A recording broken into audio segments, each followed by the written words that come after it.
Ito guys, pinalisayan ni Kalangga si Pangag, ayun. Golden hand.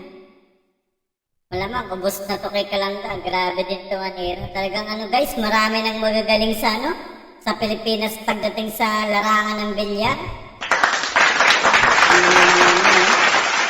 Sana mabigyan ng chance yung ibang player natin makapaglaro sa ibang bansa guys. Ayan supportahan natin yung mga billiard player natin. Hindi pa makakilala dyan sa nakapula yung tumitira yan si Kalangga. Grabe, tinampal guys. Ang tampal guys, tira sa gitna. Tapos pipitikin mo siya. Para para tumakbo ng ganun yung bola. Yun yung tinatawag na tampal. Okay? Itong mga billiard player natin guys, basta bumenta, wala na, hindi ka na makakatira. Napakalupit. Napakalupit. Grabe. Ayun grabing epektos na yan. Bagong epektos yung pangato.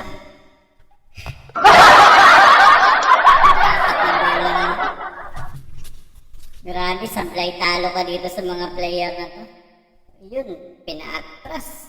Napakagaling. Pinalagay sa mga prepare nila, laging may mga anggulo para pag tinira, hindi na mahirapan sa susunod. Oh, yan, may anggulo na naman, di ba?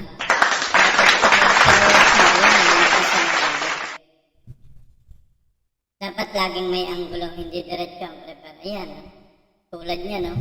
Ayan, anggulo na naman. Tutulad na yan, pababa na yan dun sa G's.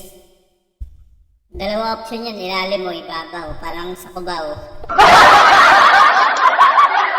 Ayun.